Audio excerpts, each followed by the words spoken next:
Shalom saudara terkasih, sangat berbahagia dapat berjumpa dan bersekutu dengan Anda para pendengar. Mazmur 51 ayat 19, korban sembelihan kepada Allah ialah jiwa yang hancur, hati yang patah dan remuk, tidak akan kau pandang hina, ya Allah. Saudara yang terkasih, Saul dan Daud memiliki kesamaan dalam beberapa hal.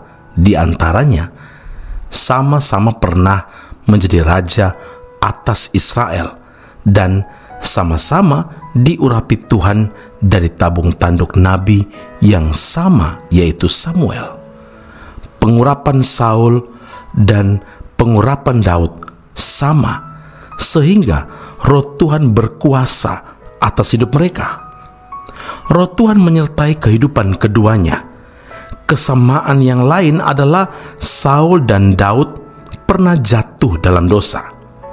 Karena tidak sabar menantikan kedatangan Samuel, Saul melakukan tindakan bodoh, yaitu berani mempersembahkan korban bakaran dan korban keselamatan di Gilgal, padahal tugas mempersembahkan korban adalah tugas seorang imam.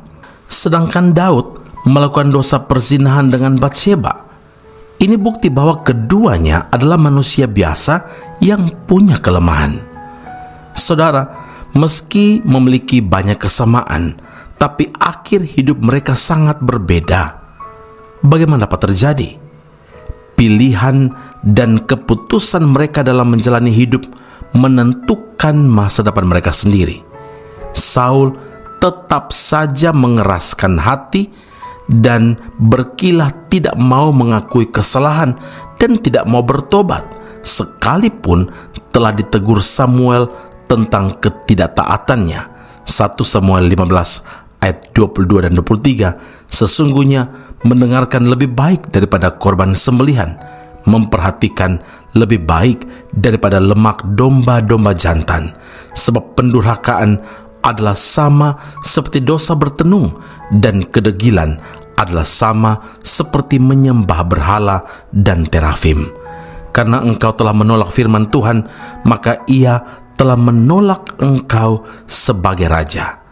Akibatnya saudara, Roh Tuhan undur dan meninggalkan Saul, dan ia pun harus kehilangan tahtanya. Ini berbeda dengan Daud ketika ditegur oleh Nathan tentang dosa perzinahannya. Daud menunjukkan penyesalannya yang dalam dan hatinya menjadi remuk. Berseru Daud kepada Tuhan memohon pengampunan. Mazmur 51 ayat 11 dan 13. Sembunyikanlah wajahmu terhadap dosaku, hapuskanlah segala kesalahanku. Janganlah membuang aku dari hadapanmu, dan janganlah mengambil rohmu yang kudus daripadaku. Saudara, Tuhan berkenan kepada pertobatan Daud, sehingga roh Allah pun tetap menyertai Daud. Akhirnya Tuhan mengokohkan tahta kerajaan Daud, sedangkan hidup Saul berakhir dengan tragis. Saudara yang terkasih, pertobatan menghasilkan pemulihan di dalam hidup kita. Amin. Mari kita berdoa. Bapa Surgawi, terima kasih untuk firman Allah yang mengajar, memperingatkan kami, dan bahkan menegur kami. Tuhan, kami menyadari bahwa pertobatan yang sejati adalah ketika kami hidup sungguh-sungguh ikut perintah Tuhan, tidak melawan, tidak main-main, dan bahkan hidup dengan komitmen penuh untuk taat pada Tuhan. Ketika kami menyadari bahwa kami telah berbuat kesalahan, bahkan berbuat pelanggaran dan dosa, maka biarlah firman Allah ini menjadi peringatan dan bahkan panggilan untuk kami kembali kepada Allah, hidup di dalam kekudusan Allah.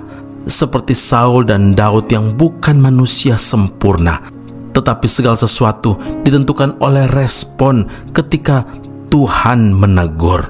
Hari ini kami belajar bagaimana Daud meresponi teguran dari Tuhan. Biar firman Allah ini kalau menegur kami, memperingatkan kepada kami, kami tetap tetap memiliki kepekaan rohani untuk taat dan untuk hidup sesuai dengan kehendak Tuhan. Terima kasih Tuhan, pemulihan menjadi bagian hidup kami ketika kami hidup berserah penuh pada Tuhan dan hidup takut akan Tuhan. Puji, hormat, kemuliaan bagi Allah yang hidup dalam Kristus Yesus Tuhan dan Juru Selamat kami. Kami berdoa dan mengucap syukur kepada Bapa di surga. Haleluya. Amin. Tuhan Yesus memberkati Anda. Sampai jumpa. Keep on growing and never give up.